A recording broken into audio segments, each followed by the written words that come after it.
So picture this. I'm chilling in this seriously packed restaurant when out of nowhere, my own kid stands up and calls me a loser in front of everyone. So awkward. His mom, who's my ex now, just stayed quiet. Her new guy just sat there smirking, didn't say a word back, just buttoned up and left for home. When Monday rolled around, I started thinking about taking back all the stuff I'd given him. That car? Yep, mine again.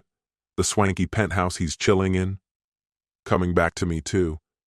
Even the business he thinks he built on his own was up for grabs. He had to learn who really set up his life and could just as easily tear it down.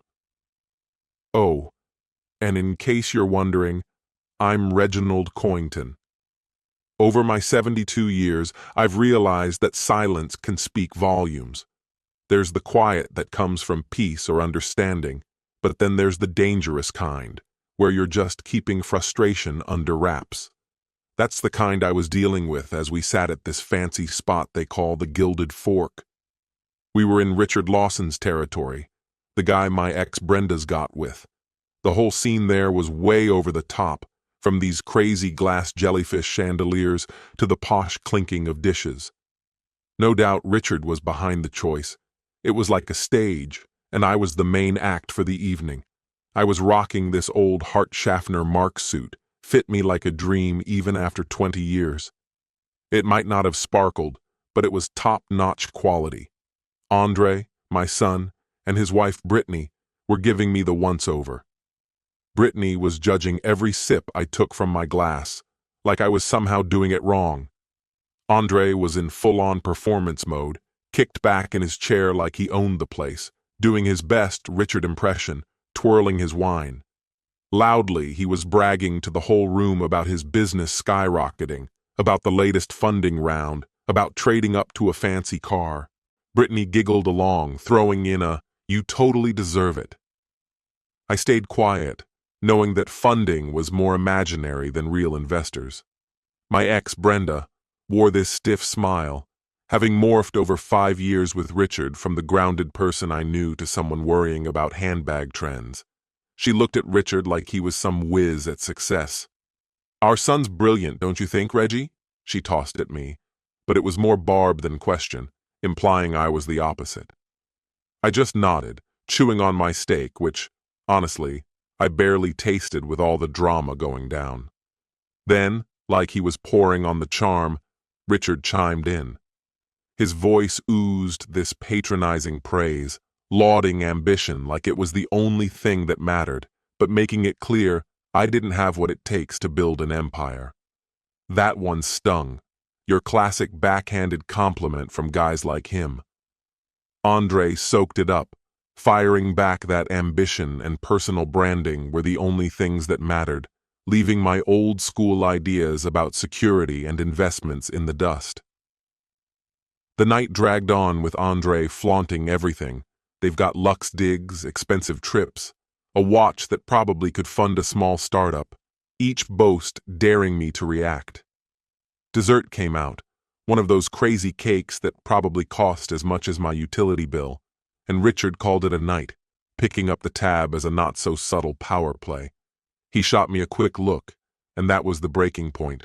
Maybe it was something in the wine or pure ego, but Andre suddenly got up, dragging his chair with a horrible screech. Heads turned. "See?" he announced, cutting through the restaurant's pretentious hum, grinning between Richard and me. "That's the big gap. Dad, you're a total loser. Wasted your life away in that worn-out house and dirty construction sites." His eyes shifted to Richard, and you could hear the respect in his voice. "Richard would never do that. He's a winner," Brittany said with a knowing smile, almost like her husband had just proclaimed some undeniable fact. The air was thick with tension, and you could tell everyone felt it. Brenda just stared at her plate, silent and uncomfortably disconnected, while the people at the next table turned their heads away quickly, pretending nothing took place. Despite their attempts at ignorance, it only highlighted the embarrassment burning in my cheeks. I shot a look at Andre, locking eyes with him.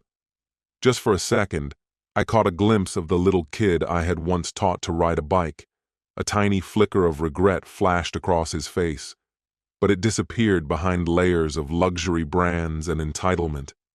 I kept my mouth shut, waiting for anger to bubble up, but instead a cool, focused calmness washed over me. This was it. The final link broke.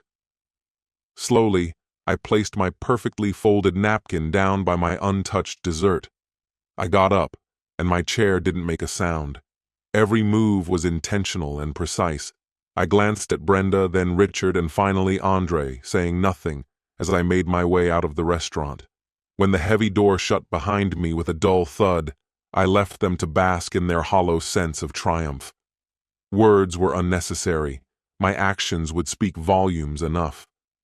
Outside, the chilly air cleared my head. I didn't flag down a cab. I just walked. The elegant streets of an upscale Atlanta neighborhood gradually turned into the quieter, more familiar roads near my home. There stood my house, under the shade of a massive oak tree, the same sturdy two-story brick house I'd helped build 30 years ago. It wasn't ostentatious, but it was as solid as I knew myself to be. Inside, everything was as it should be, the scent of aged mahogany mingling with paper from the countless books filling my shelves. This was my sanctuary, a refuge from the pretentious world I just left. I didn't bother with the TV or a drink. I understood that anger clouds one's judgment. I needed clarity tonight. I found my way to the study, a simple room where everything had its purpose. The walls were decorated with blueprints of bridges and buildings I'd helped construct, real projects built to last. On the corner of my desk was a silver-framed photo of Andre at 5, perched happily on my shoulders at a work site, plastic hard hat too big for his little head. Back then, his eyes were full of pride and love. What happened to that kid?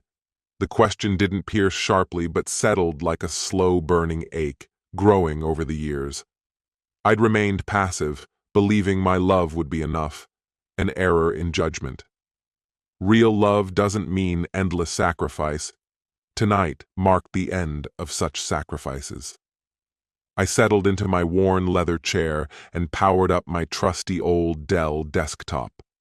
The screen illuminated my stern face. I wasn't interested in browsing the internet or checking emails.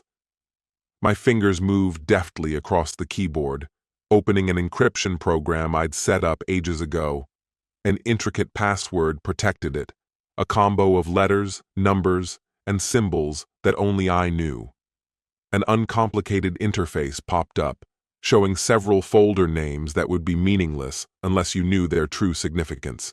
Covington Holdings LLC, Oakwood Properties LLC, AC Tech Solutions, Seed Funding Agreement Project, BMW 7 Series Lease Contract, Richard Lawson Consulting Payment Schedule. These names were like invisible threads sewn into the tapestry of the empire my son thought he had built. Much like the rebar hidden within concrete, it's there, but without it, the whole thing falls apart. Tonight, I was ready to test the limits of that structure. Opening a secure email client, I prepared to write to someone with whom I was very familiar. Alicia Warren, a brilliant attorney, was more than just my lawyer. She was the architect behind the financial fortress we had quietly constructed together. Every element, every figure she knew intimately. The email I typed was succinct, no embellishments needed. She'd understand. Subject: Initiate Sunset Protocol. Body: Alicia, let's meet at your office tomorrow morning at 8 a.m. It's time to start dissolving all assets tied to AC and its associates. Priority 1, the vehicle. Reggie, long ago, we came up with this plan we called Sunset Protocol. It was our safety net for a day just like today, when everything built on lies would come crashing down. I hit send. The email flew through cyberspace, and the sound was like a quiet whoosh in the otherwise silent room. The first domino was about to tip over, ready to start the chain reaction. I didn't feel any victory or happiness, only a strange peace, like an engineer waiting for a blueprint to face the real world. I had been the one to construct Andre's life, and now was the moment to see if he could stand without all the props. Alicia Warren's office sat way up on the 45th floor of a glass tower overlooking Centennial Park. The place smelled of success, a mixture of pricey leather and freshly brewed coffee. But it never really wowed me since I had a hand in creating it in some way. Alicia greeted me with a familiar, knowing smile instead of a handshake and handed over a substantial ceramic mug. "Morning, Reggie," she said evenly. "I started brewing coffee right when your email hit. Black, no sugar.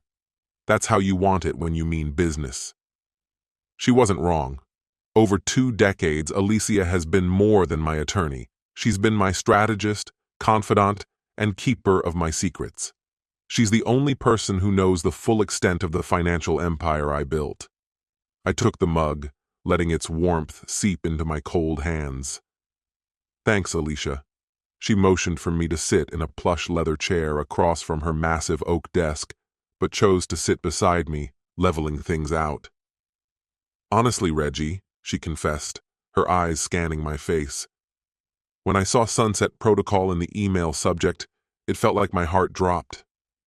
Had hoped it had never come to this, thought maybe he'd pull it together." I carefully tasted the dark, strong coffee. It was the taste of resolve. Gazing out at the sprawling city I'd helped shape, brick by brick, I murmured, "So did I, Alicia, but the sun has set. Time to turn out the lights." Alicia nodded, her concern shifting to a focused, strategic expression, like a chess grandmaster who sees every move ahead. "All right, Reggie, run me through this. I understand the legal framework we've set up, but I need the personal narrative. What pushed you over the edge?"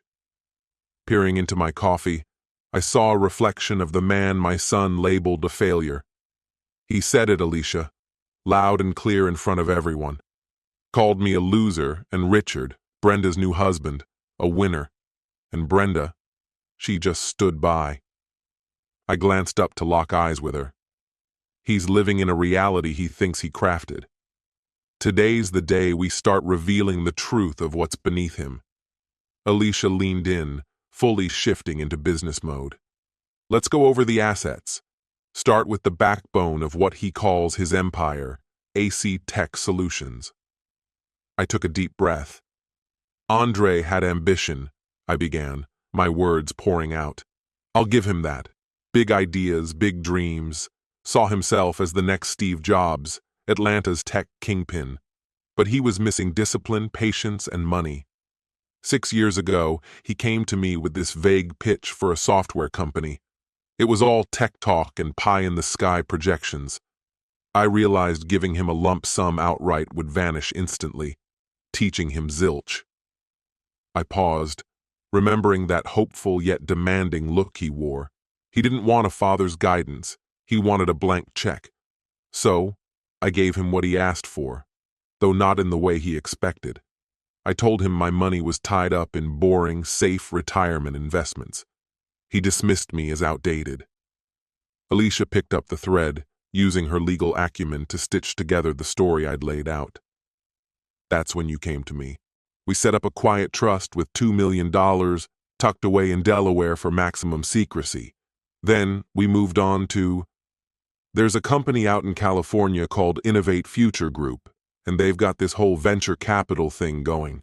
They roped in a retired professor to be the face of their operations.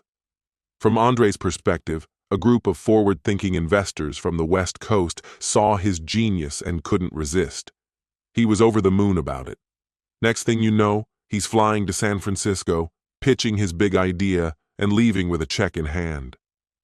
It never once dawned on him to wonder why everything fell into place so perfectly. He simply credited it to fate, blissfully unaware of who was really pulling the strings at Innovate Future Group. Alicia did a little digging, pulling up details on her tablet.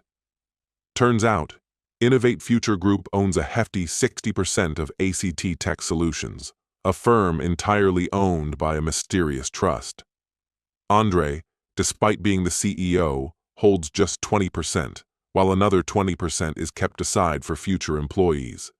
Essentially, Reggie, you have all the control.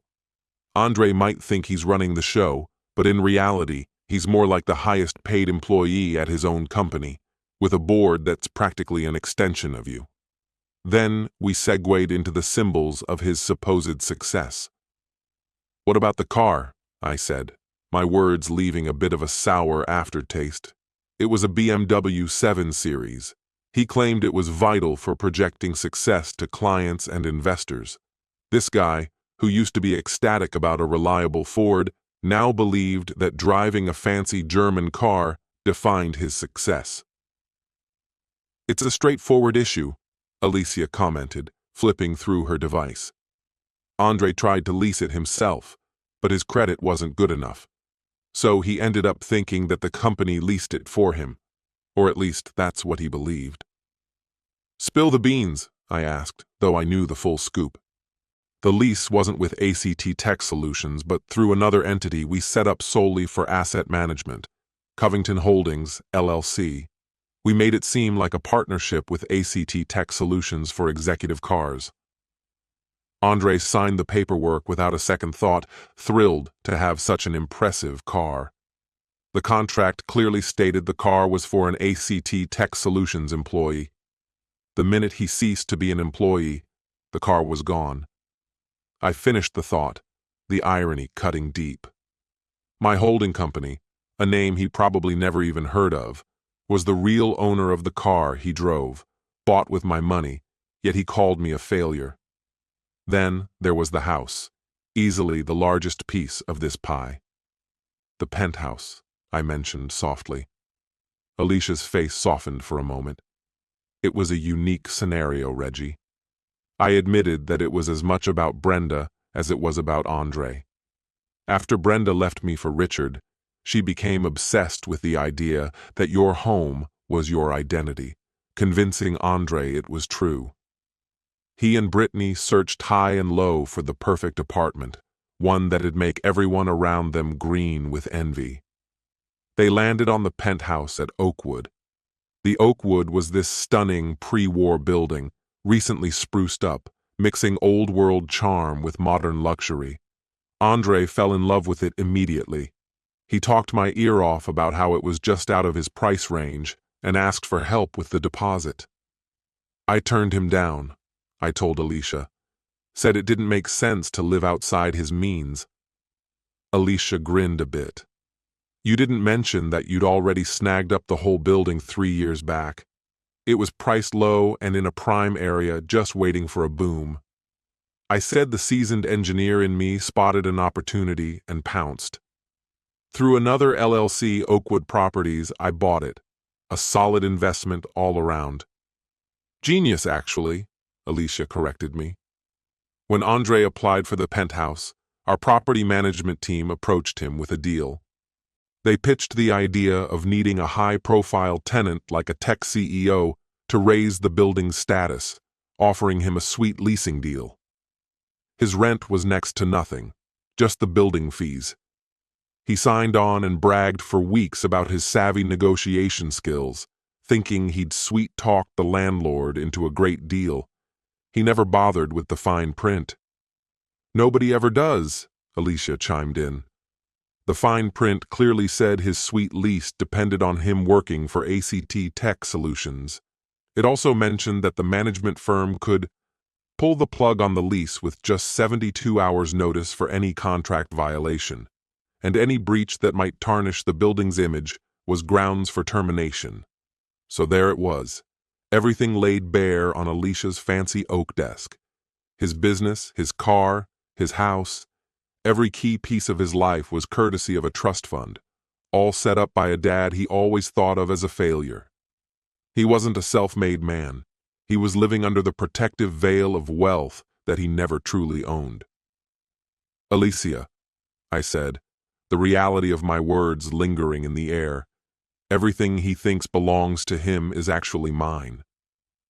Alicia leaned back, her role momentarily complete. So, Reggie, what's your first step? According to the plan, the first move is always symbolic.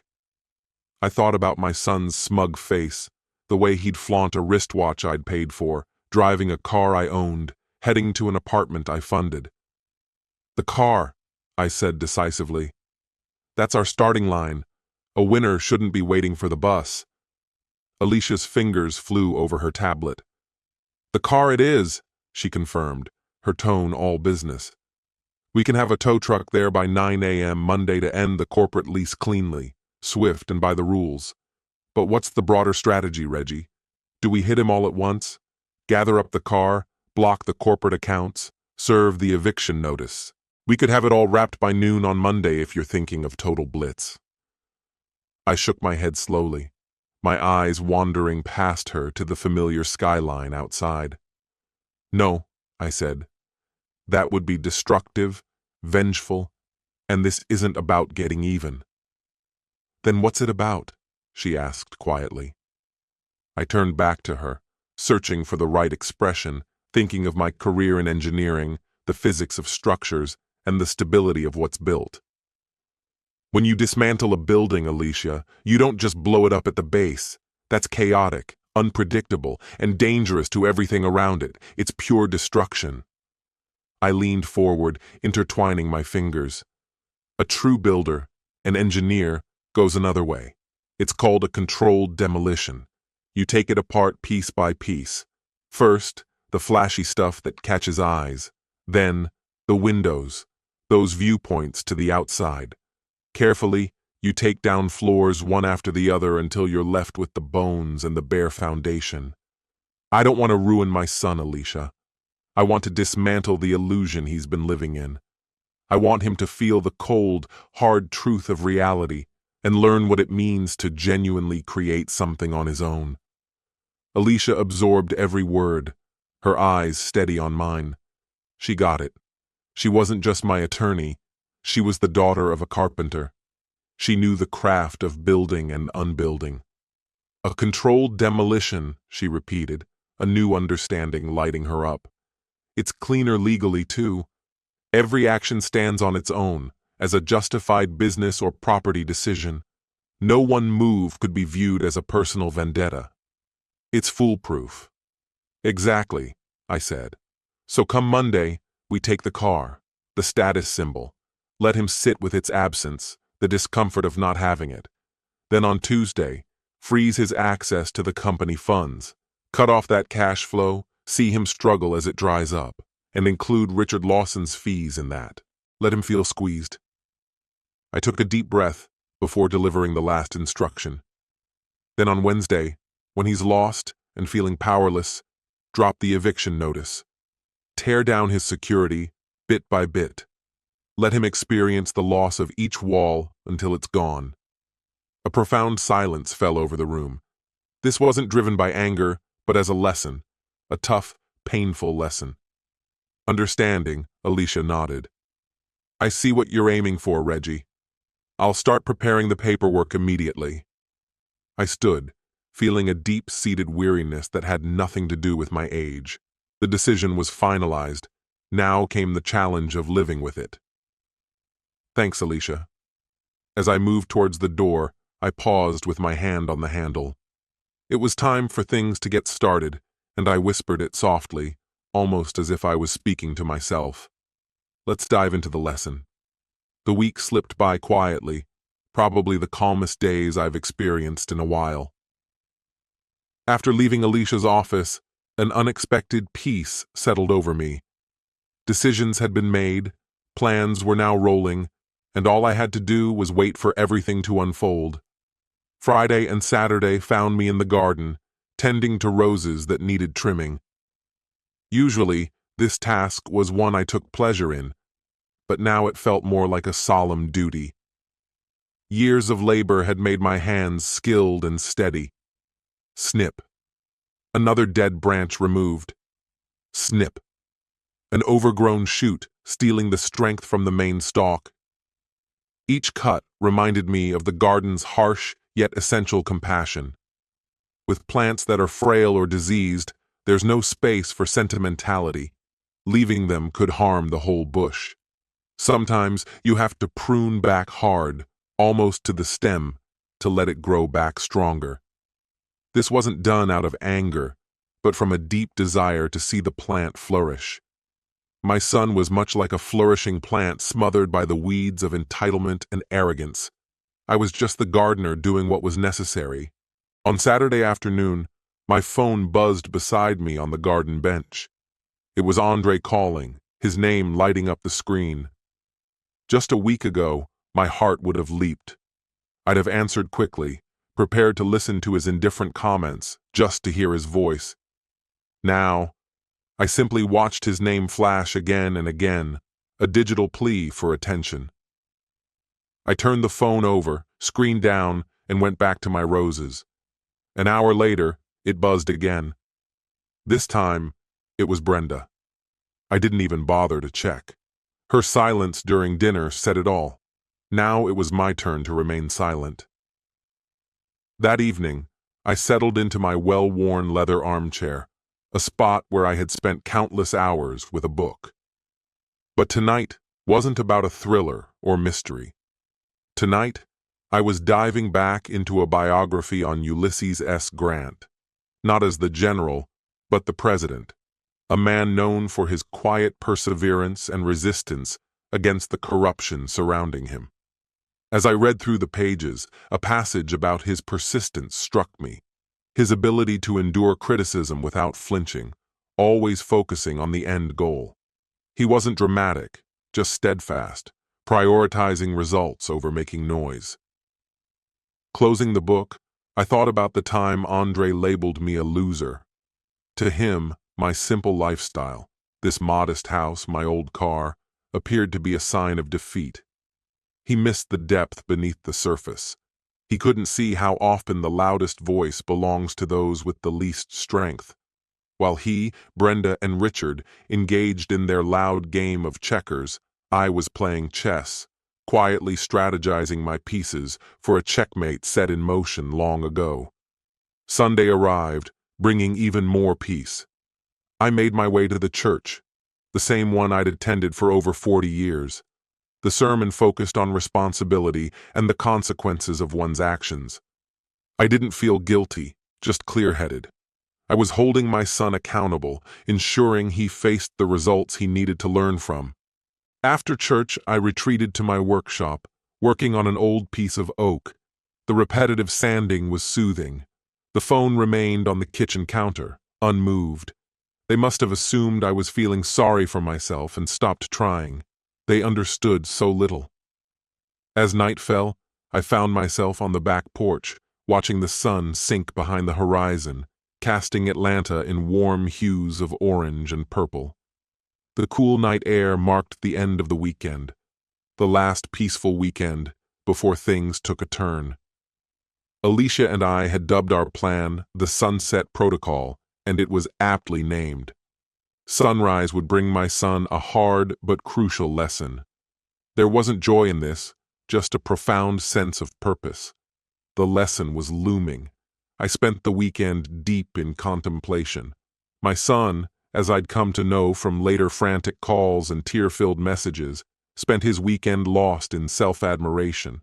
While I was clipping roses, he cruised around in his BMW, laughing with a friend over the phone as the world sped by. "Dude, you should have seen his face," Andre's voice boomed over the car's Bluetooth. So I finally decided to tell him what I really thought. I called him a loser, straight up, right to his face. And you know what he did? He stormed out like a melodramatic diva. But he'll come back around. He always does. In a week, he'll be calling me like everything's fine. Honestly, he confused my quietness for backing down and my patience for weakness. That night, while I was skimming a book about President Grant, Andre and Brittany were up in their fancy apartment, browsing for high-end watches on Brittany's tablet. She pointed at one all decked out in gold with a diamond rim. "Should I get it, babe? It's kind of extravagant, huh?" she asked. Apparently, Andre just chuckled. "Why not splurge? We deserve something nice after the fiasco with my dad at dinner.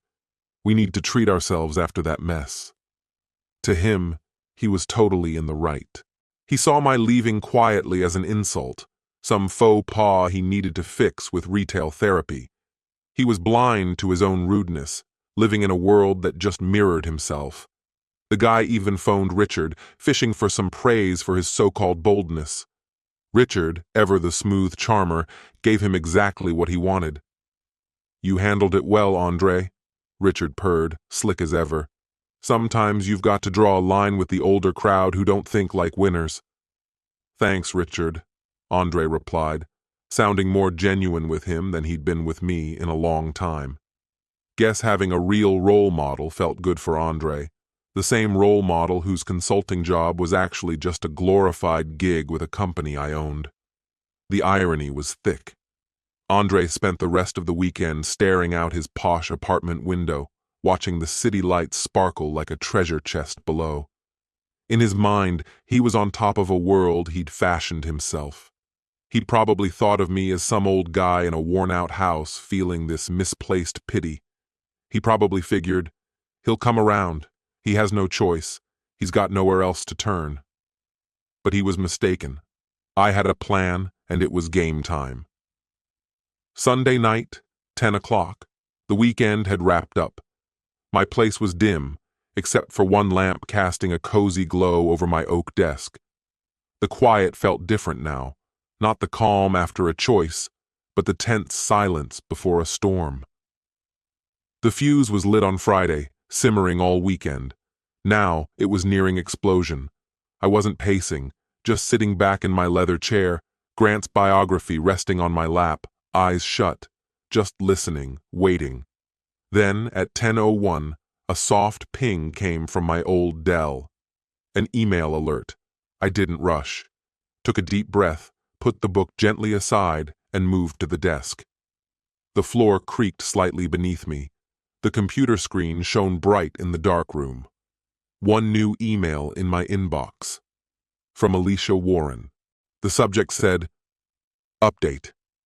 I opened it, and there it was in 6 straightforward words, standing alone like an order. I leaned closer, the screen's light bouncing off my glasses. The first domino has been pushed. Monday morning arrived, all sunny and irritating, light pouring through the huge windows of their penthouse, bouncing off the shiny espresso machine. Andre felt unstoppable. His weekend was a victory. He thought he'd finally put his dad in his place, stepping up as the new family leader.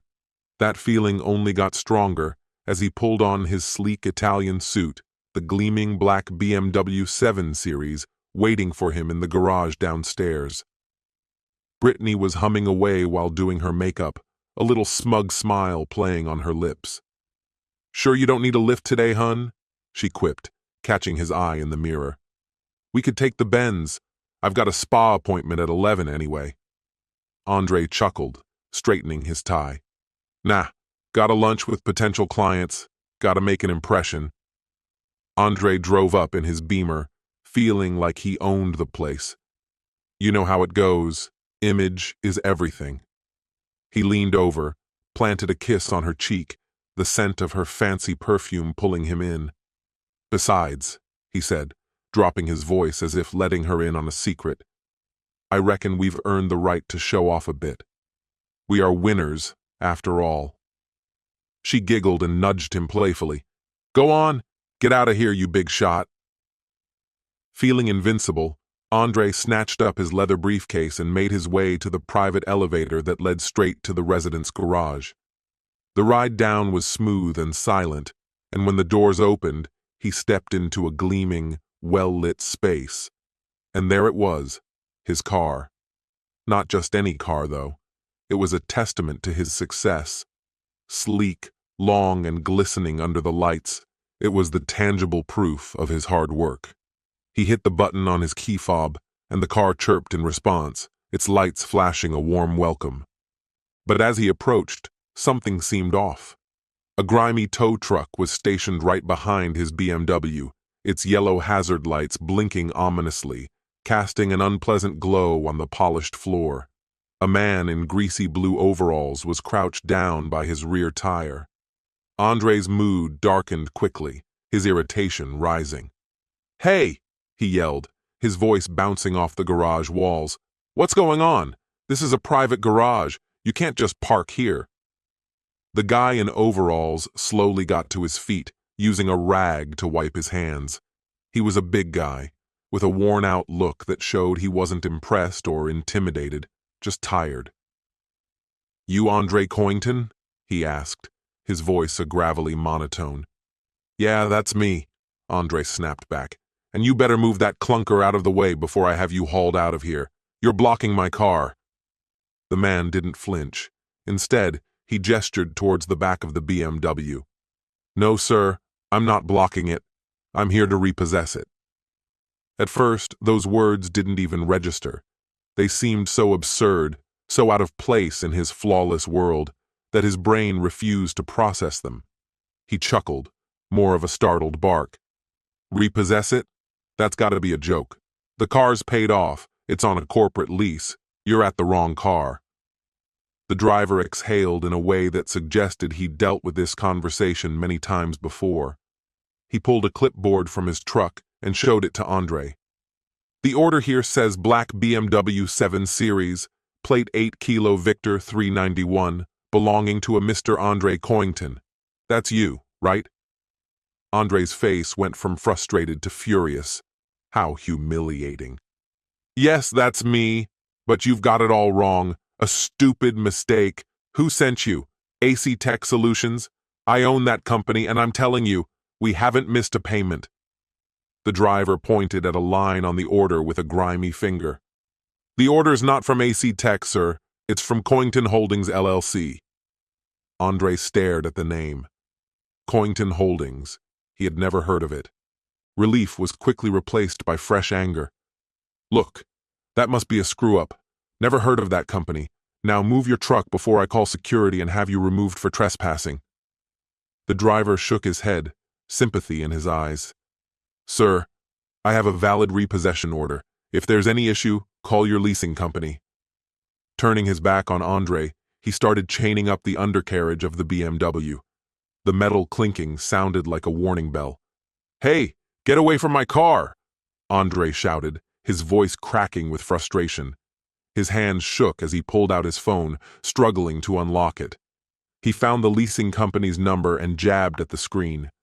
Brittany would miss her spa day, and he'd miss an important meeting. This was disastrous. After wading through seemingly endless automated prompts, a calm female voice finally answered. "Premier Executive Leasing, this is Sarah. How may I help you?" "This is Andre Coington," he said, gritting his teeth. "You've made a colossal mistake. There's a tow truck trying to repossess my BMW 7 Series. You need to stop this immediately." There was a pause, only broken by the sound of furious key tapping. "I've located your account, Mr. Coington," Sarah began. Her tone was impeccably polite, yet utterly unhelpful. "Yes, the BMW 7 Series. It looks like the repossession order was issued this morning at 8:05. Andre shot back, nearly shouting into the phone. "Yes, I know about the order, but it's clearly an error." Meanwhile, the tow truck driver was getting ready to lift the front wheels of his prized vehicle off the ground. "No, there's no mix-up here, sir," said Sarah firmly. "The owner of the vehicle, Covington Holdings LLC, pulled the plug on the lease contract." Andre couldn't believe what he was hearing. "Covington Holdings? Never heard of them. The lease is through my business, AC Tech Solutions." Sarah explained further. "Exactly. AC Tech Solutions was the lessee, but Covington Holdings LLC owns it and has the right to shut down the lease according to Section 4, Paragraph B of your contract. We're just the administrators here." Andre was thrown for a loop. Nothing added up. It was making his head spin. "This is crazy. I need a word with someone at Covington Holdings to sort this out." "I'm sorry, sir," Sarah said, sounding final for the first time. "They don't give out contact numbers to the public. All communications are funneled through their legal representatives, and we've complied with their request.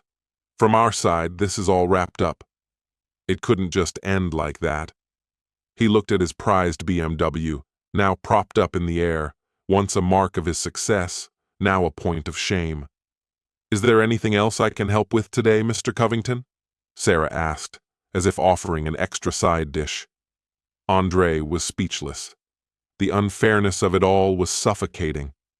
He heard the line go dead. She hung up. He stared in disbelief, rage boiling just beneath his calm facade. The tow truck roared to life, engines rumbling around him. Andre stood frozen, clad in his designer suit and Italian shoes, utterly powerless. He watched as the truck loaded his car, dragging its back end noisily over the concrete. That car, once a proud part of him, was now being taken away, fading from his possession. The truck's blinking yellow lights gave a final wink of goodbye as it drove off, leaving a deafening silence behind. Left alone, with just an empty parking space and the faint smell of diesel, Andre realized this was only the beginning. His world was starting to crack. Losing his car on Monday was just a hiccup, a small quake before the big disaster set to hit come Tuesday morning. The next stage wasn't about image, it was about deep-seated power and financial clout. Here I was, lounging with a book, knowing that my son's life was unraveling across town, starting with this very public humiliation. Andre finally reached his office almost an hour late, still boiling with frustration after forking out $100 for an Uber during rush hour. Trying his best to seem collected, as if nothing was wrong, he headed into the lobby straight to the chic coffee spot, a place he frequented. It was customary for him to buy coffees and treats for his leadership team, like a king treating his court. Cutting in line with a nonchalant wave, he went to the counter. "Morning, Chloe," he greeted the barista. "The usual for the team, 6 large lattes, 4 cappuccinos, and a box of your finest pastries. Put it on the AC Tech account." He handed her his sleek black corporate card, one without a spending limit, a token of his unfettered command. Chloe smiled, swiped his card, but her smile quickly vanished when a loud beep sounded. "Sorry, Mr. Covington," Chloe said, her voice a notch above the now hushed cafe noise. "Your card's been declined." Andre looked at her, disbelief morphing his face like she was uttering gibberish. "Impossible! Run it again. It must be a glitch in the system," Andre said with growing agitation. The barista tried the card again, but the same beep and the same apologetic expression followed. "Still declined," she repeated. People standing in line were starting to watch, interest piqued by the unexpected drama. Andre felt all eyes on him.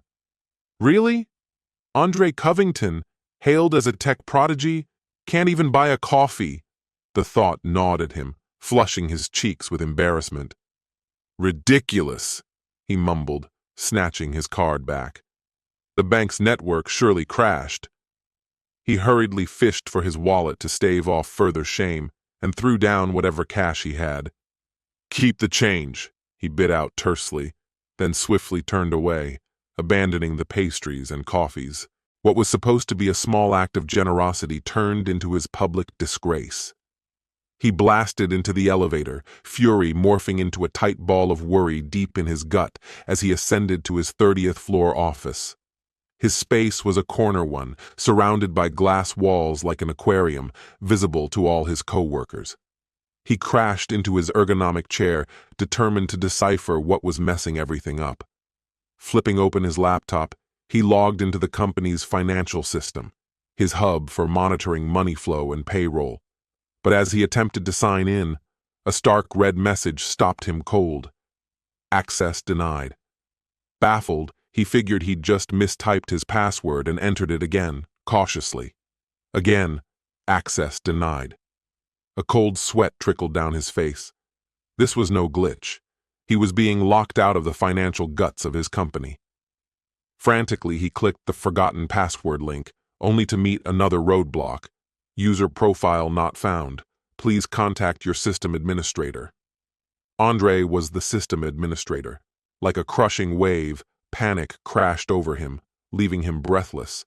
It was as if he was being severed from his own creation. At that moment, a notification dinged on his screen, a new email from a mystery sender, Director AC Tech Solutions. The subject, urgent notice of financial restructuring. With shaky hands, he opened it.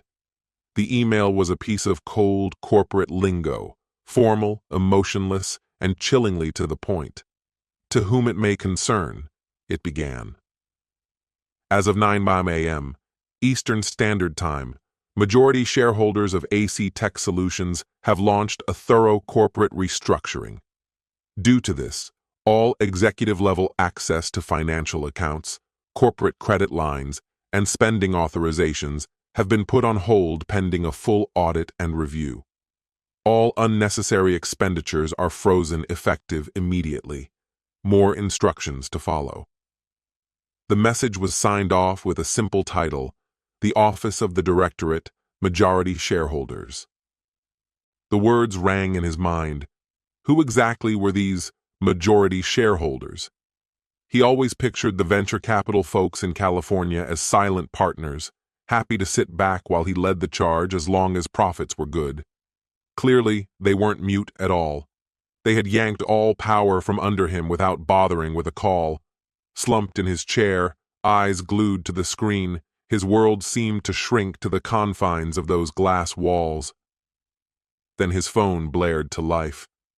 Richard's name flashed on the screen. He nearly didn't answer, tempted to let it ring out, but old habits die hard. Seeking Richard's approval was wired into him. He picked up, focusing on sounding steady. Richard. Hey. The voice that came through wasn't the usual smooth, confident cadence.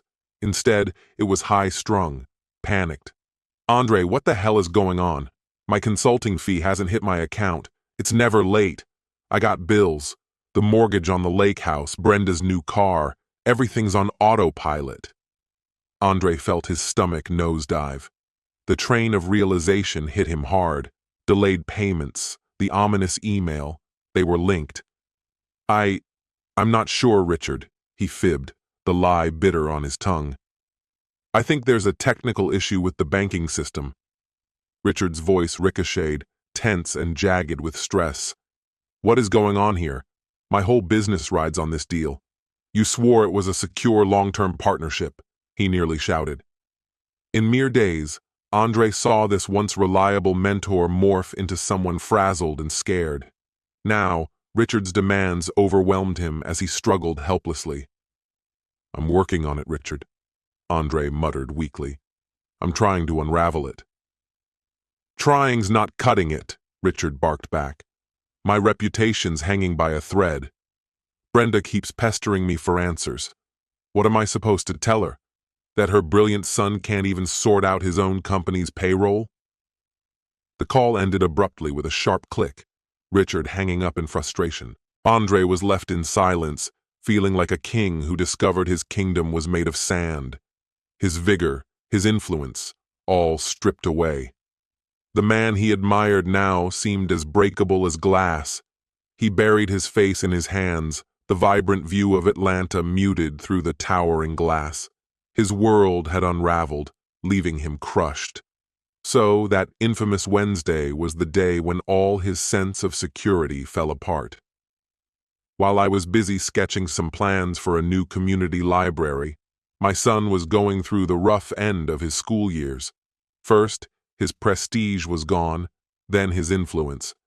Now, even his place of comfort was slipping away. When Andre walked through the door that night, he wasn't the man he used to be. He'd spent the whole day holed up in his glossy office, sidestepping meetings, dodging calls from vendors, and enduring the curious glances from the staff. Everything was gone. His car, his cash, his answers. The only thing left standing was the penthouse, now just an isolated tower in the sky. Hoping to find some peace at home, he was instead met by Brittany. But Brittany wasn't her usual supportive self. Today she was tense and on edge, pacing like she was on pins and needles. The day had been a blur of phone calls and buzzing rumors. Word of Andre's embarrassing incident at the coffee shop had spread fast. Her planned spa trip turned into a session of non-stop questions from friends she couldn't appease. "Andre, what is going on?" she asked sharply as he came in, her tone laced with worry. "My card got declined at the salon, the one you pay for. It said it was frozen.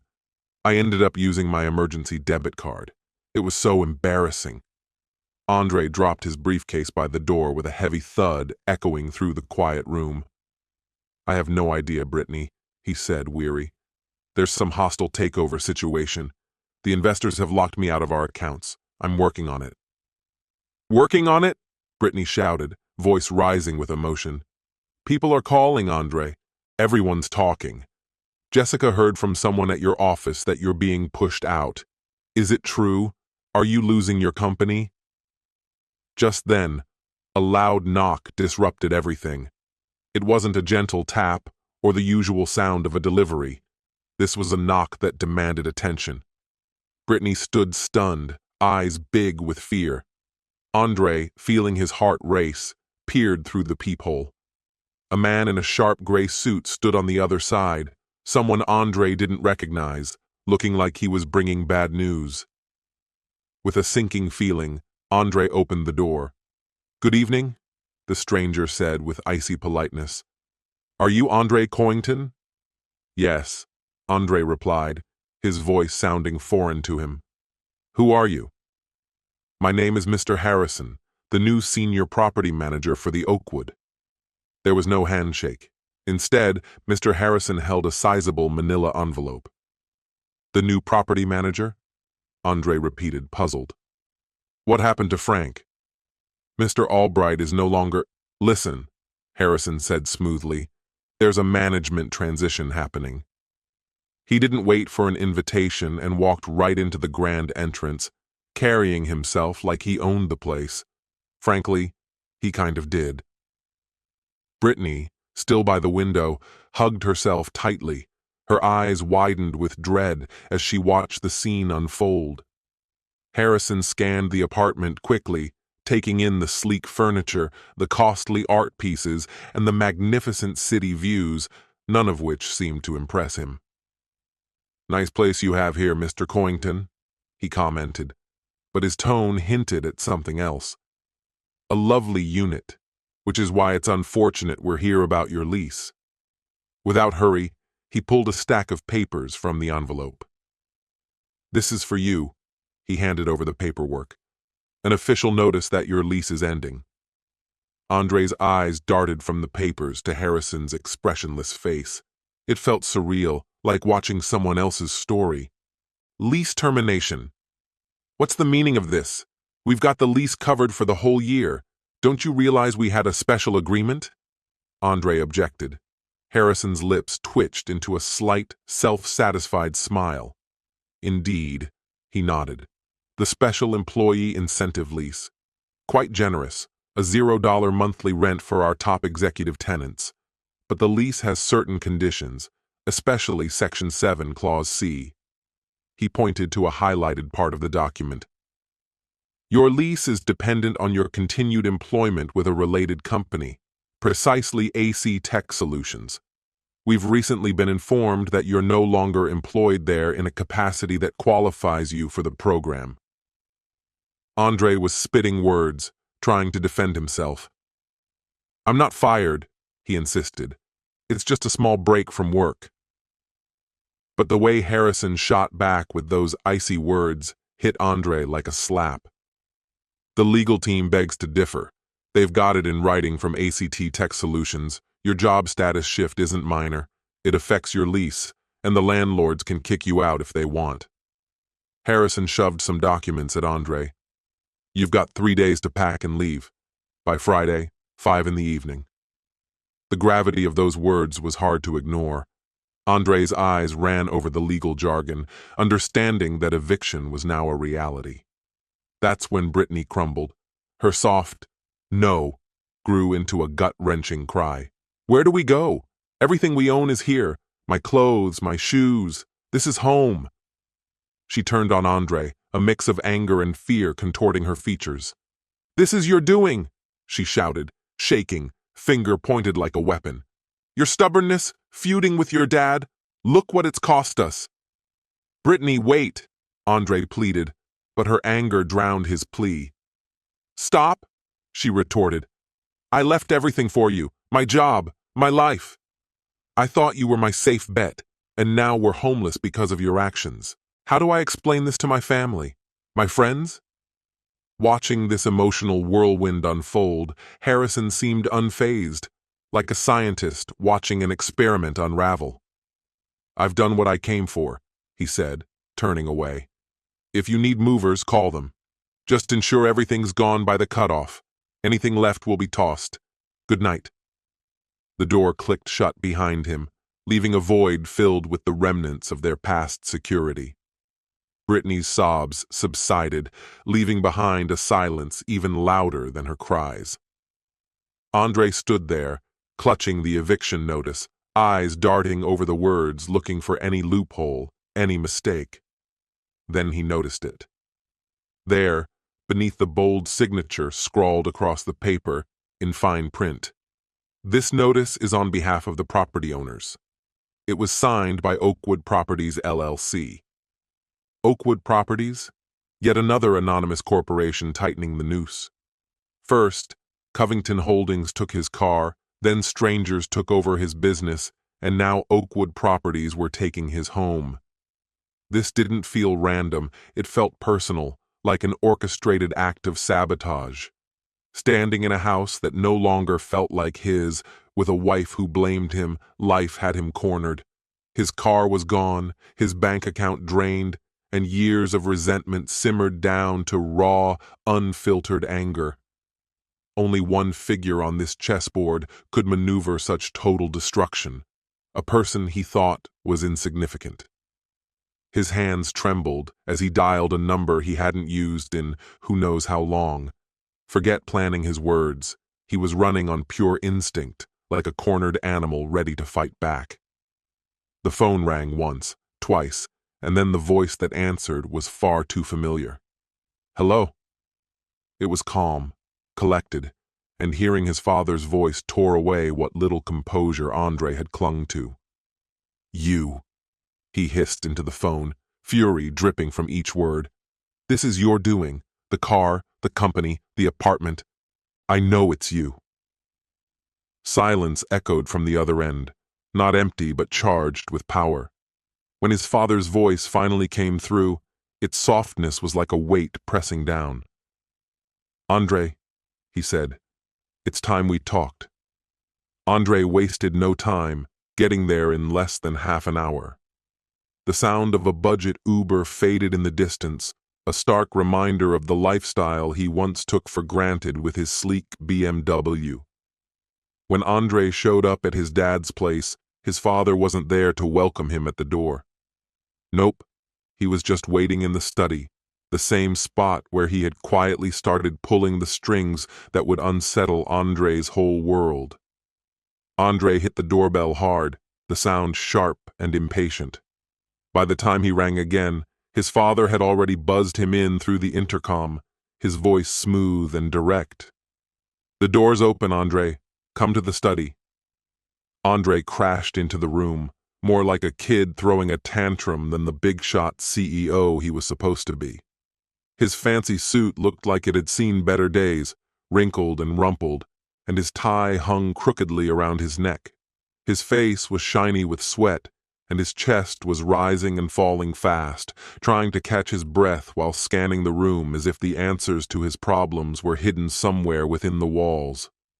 He took everything in: the familiar oak desk, the packed bookshelves featuring old engineering and history reads, and the blueprints that lined the walls.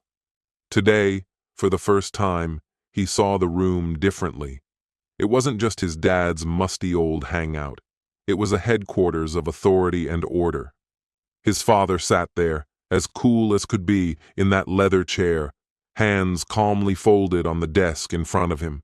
There, in his father's domain, the shift in power was crystal clear.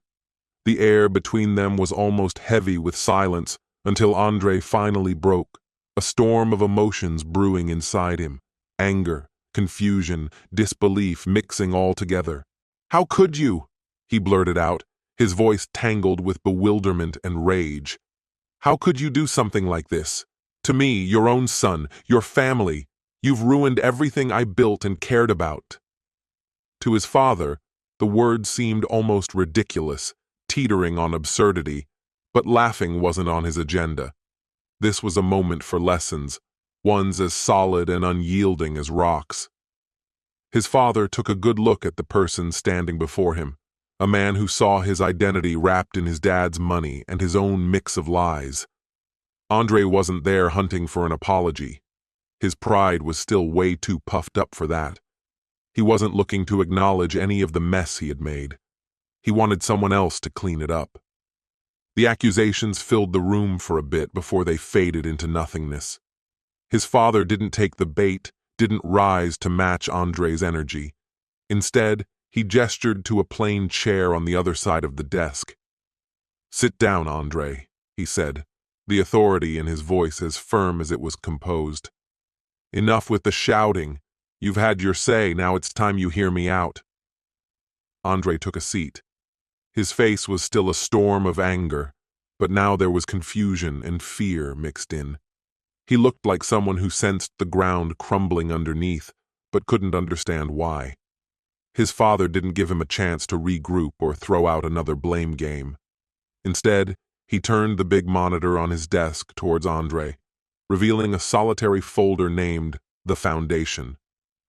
"You've always prided yourself on earning everything you've got," his father began, his voice steady like a skilled craftsman's hand. "That's commendable. Let's review your achievements, starting with your biggest, AC Solutions." He clicked open the folder, showing a collection of neatly laid out legal papers. "Remember 6 years ago when you presented your big idea to those venture folks in California, the Innovate Future Group?" his father queried. Andre nodded slowly, a flicker of old pride in his eyes. "They saw my potential, believed in my vision," he said, trying to cling to his old self-image. His father nodded. "They did, and because I told them to." Then he showed Andre a document titled Innovate Future Group Incorporation, featuring the articles of incorporation. He pointed to the spot that showed who held the real power. "Innovate Future Group," he explained, "is nothing more than a puppet organization. My attorney, Alicia Warren, set it up to fund your dream. It's actually owned by an anonymous trust out of Delaware." Andre's brows knit together, trying to piece it all together. A trust? What trust? His father brought out another document, Covington Family Trust Declaration, which bore his father's name as the creator and controller. Andre's name was there too, but only as someone who might eventually benefit, without holding any authority. "This trust," his father said, his voice quiet yet firm, "my trust. I didn't just hand you money. I wanted you to think you earned it. So I built a little stage, full of actors and props, but it seems you mistook the play for real life." I pulled out that last doc from the stack, the ACT Tech Solutions shareholder agreement. My finger traced over the part that showed Innovate Future Group holding a solid 60% stake. "Andre, you're not the owner here," I pointed out, my words slicing through the quiet. "You're basically the top employee. You've got a nice 20% share, but let's be real, it doesn't give you any real power. The major shareholders, that board you've never even met, that's all me. It's not your sandbox, Andre. You're just playing in one I built for you." He started shaking his head, trying to deny it. "This can't be true. I built it," he stammered. I didn't argue, just shifted to the next piece of evidence. "How about we talk about your car? Or should I say, my car?" I closed the company files and pulled up a new one marked Assets. The lease agreement for a BMW 7 Series popped up. "You said you needed it to look the part, and sure, that's fair. But your own credit wasn't gonna cut it, was it? So the company took care of that." His voice quivered. "It's a business expense." I corrected him. "Not exactly. Your company couldn't handle that lease either. It's not ACT Tech. Try Covington Holdings LLC, one of my outfits. I pointed to the header of the contract. You were on as an authorized user, got that as a perk. Didn't earn it, really. You used it. But when it seemed like you didn't deserve the perk anymore, it was bye-bye. Simple. It hit him hard. That car he thought screamed success was just another hand-me-down from me. He tried to speak, but the words wouldn't come. I kept going. Now, let's talk about your penthouse, your little castle in the clouds. I brought up the property deed for the Oakwood building. Oakwood Properties LLC owned it. My name clear as day in the papers. I softened my voice, knowing it would hit harder. You bragged about that apartment, said it was perfect but too pricey, and you were right about that. No one could rent it. He blurted out, "What about the lease?" "There's no such thing as a special lease." I cut through his disbelief. "It's a myth cooked up by property managers of mine to make you feel special. The real story's simple. I bought the building 3 years back as an investment. You're not some high-caliber tenant. Just my kid, living rent-free. Not a resident. More like a guest. And honestly, you're not welcome anymore with how you've been acting." I watched him. His face lost its color as he stared down the truth of his pretend life. Everything he thought made him who he was, his company, his wheels, his crib, was all just illusions I had built up. His eyes met mine, wide and filled with a dawning realization. The anger faded, leaving just the raw sting of embarrassment. But I wasn't done yet. The last piece, the linchpin of this whole charade, hadn't been revealed. "Once you called me a loser," I said, my voice dropping lower. "And you crowned Richard Lawson as the winner, your idol. Let's really check out your role model." I opened the last folder, labeled Consulting, revealing a deal between ACT Tech Solutions and Richard Lawson Consulting. Skimming down to the payment section, there it was, a steady monthly payout, $50,000. "Richard's a business consultant," I explained. "Like any consultant, he needs clients. And ever notice he never discussed any others, like his whole work revolved around you?" Andre sat there, eyes glued to the screen, understanding every number flashing back at him. He knew them well. After all, he'd been the one signing off on those payments. That hefty $50,000 a month? Yeah, that was all Richard had coming in. "Andre, your company is literally his only gig, and since every cent your company uses is actually from my pocket..." I paused, letting him connect the dots to that painful truth. His eyes got wide, like he'd just been smacked in the face, and he leaned back as if pushed by some unseen force. "That guy you think is such a success?"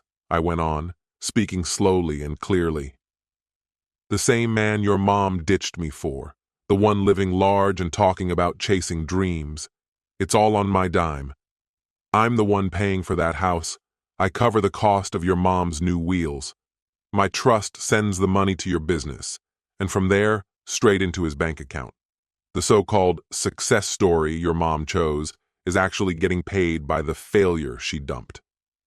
That was the kicker. He made a small, strangled sound as everything he thought he knew toppled like a flimsy house of cards. His ideas about his achievements, his defaults of heroes and villains, even his sense of who he was. It crumbled in that quiet room. I leaned back, closed the laptop, signaling that this was the end of our uncomfortable truth session. "I didn't take a thing from you, Andre," I said gently. "My job here was almost done. All I did was take back what was mine. Losers, it turns out, have to be pretty savvy about their assets. Now's your chance as an adult to truly succeed on your terms." I pushed my chair back, leaving him there, drowning in the debris of his misconceptions. I looked at him differently after years of distance. Gone was the cocky business leader. The rebellious teenager was nowhere in sight either. All that was left was a man stripped bare, sitting in a simple chair in a musty study. This wasn't a moment of triumph for me. It was sad, for the time and the person we'd lost along the way. The aim wasn't to punish him, but to open his eyes. "It's tough to wrap your head around right now, Andre." I started again, this time with less edge, more heart. "I get that you're mad at me. You have every right to be. But try to hear me. This wasn't about tearing everything down around you, but exposing the lies you've been living by. The guy at those posh dinners wasn't really my son. He was more like a patchwork, stitched together from my funds, Richard's empty promises, and your mom's fixation on looking good." I pointed to the trappings of a life propped up by false foundations. "You need to start building things with your own hands, not just money. You've been performing this role of the successful guy, Andre." I just yanked the curtain. "What you're feeling right now, the doubt, the humiliation, the deep void, is likely the first real emotion you've had in ages.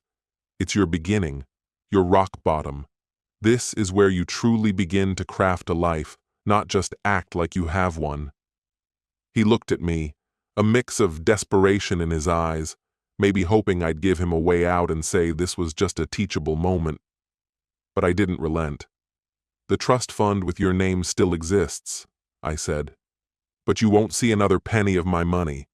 Not until you make something on your own. Go earn some honest work, Andre. A real job, not just a spiffy title.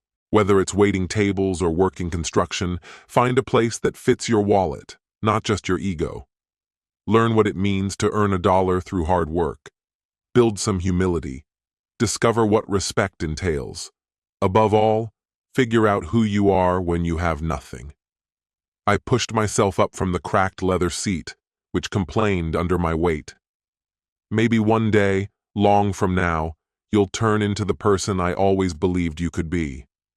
Not a winner, according to Richard's narrow view, but someone who genuinely matters, a creator, who understands that true value comes from who you are, not what you have.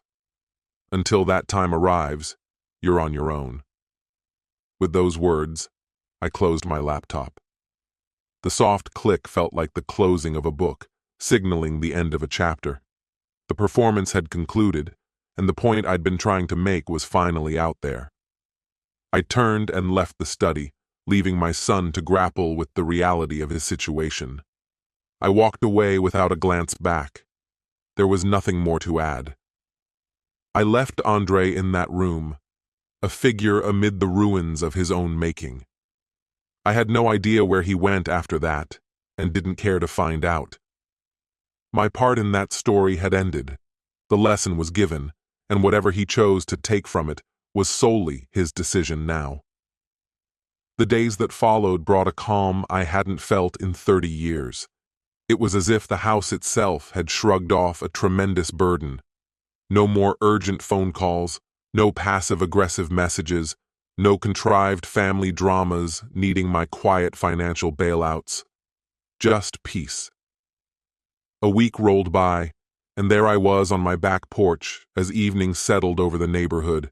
The warmth and scent of jasmine filled the Georgia air, its tendrils weaving up the trellis beside me. I cradled a cold glass of iced tea, watching the water droplets trace paths over the arm of my weathered rocking chair. Its gentle sway matched my newfound contentment. For once, I wasn't waiting on anything. No anticipating calls, no fretting over issues. I was simply present. After years, my mind was free from my son's made-up emergencies and my ex-wife's relentless demands.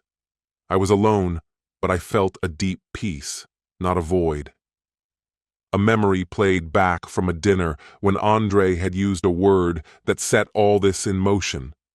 Loser. For so long, that silent judgment dictated my actions. I poured my soul, intellect, and money into a bottomless pit of their demands, trying futilely to prove them wrong. I forfeited my peace to fuel their erratic lives. Yet, as I listened to the nighttime symphony of crickets, the truth became clear. I was never the loser.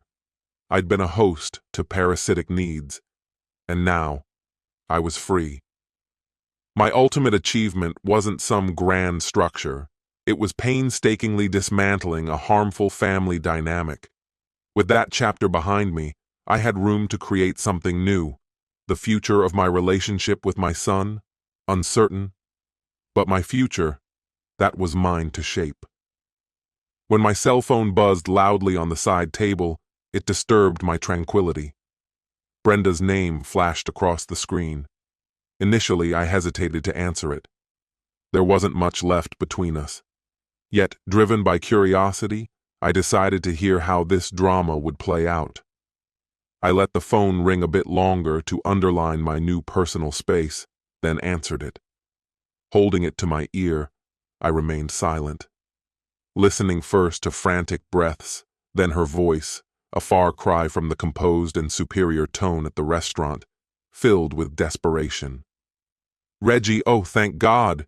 You've got to help us. You have to do something," she rushed out. I continued to listen, letting her words tumble out unchallenged. "It's Richard," she wailed, her voice cracking more from fear than sorrow. "He's completely done for. Everything depended on Andre's company's contract, and it's been revoked. The bank came with a foreclosure notice today. They're taking the lake house. Reggie, that was our home." I absorbed her words with a stoic expression, taking a measured sip from my iced tea. "And the car, my Mercedes. Richard leased it. Payments came from his business account. They're coming for that too. I'm left with nothing, do you understand? Nothing. I went to the country club. They suspended my membership. This cannot be my life," she cried, the panic in her voice hitting a new high. She pointed a finger at me, declaring, "This is all your doing. You're to blame. You couldn't stand that Richard and Andre were doing well, so you chose to wreck everything for us. How can you be so heartless after all we've been through? I am your son's mother." It was quite the dramatic scene. In her eyes, she played the helpless heroine, and Richard was the injured party. Living in the lap of luxury on borrowed money was what they believed they deserved, and I was cast as the bad guy for cutting off the funds that allowed it. No remorse for the harsh words she'd thrown at dinner, no worry over Andre's well-being. Just a self-centered plea for me to piece her life back together. She was still the same person, and it dawned on me she would never change. At that moment, any shred of duty I felt toward her just vanished, swept away with the breeze that filled the evening air. Her tirade continued, her voice becoming a muddle of accusations and pleas. "You need to sort this out, Reggie. Get in touch with those folks who own Andre's company. Convince them to renew the contract. You have the funds, you always do. You're in debt to us, to me," she insisted. I let her words exhaust themselves.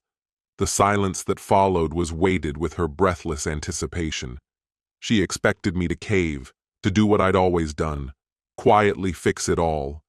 I let that silence stretch awkwardly. I listened to crickets and watched a lone firefly pulse in the dimming light, enjoying the quiet of my own determination. When I finally broke the silence, my voice was gentle, composed, and firm. There was no bitterness or gratification, just plain honesty. "Brenda," I replied, "this isn't my problem anymore." I didn't wait for her reaction, didn't need to hear her shock, her anger, or her begging. That chapter was closed. A dialogue that had spanned 3 decades was, at last, over. I pressed the end call button and set the phone down, screen side down, on the table. Leaning back in my rocking chair, I let myself be lulled by its gentle sway. The air was thick with the fragrance of jasmine. Stars gradually appeared in the dusky purple sky, each one far off, stunning, and uncaring. In that moment, I reclaimed my self-respect, my tranquility, my life. Amidst the deep quiet of that Georgia night, I finally felt victorious. This tough lesson was one I grappled with for 72 years. I had too often confused financial aid with parental affection, mistaking my tolerance for weakness. I believed bailing out my son was loving him, but it only allowed him to move through life without bearing any responsibility. I discovered that real strength isn't found in unending generosity, but in having the bravery to set firm limits. Sometimes, the deepest love comes in taking everything away, forcing someone to stand on the cold, hard pavement of reality and learn to navigate life on their own.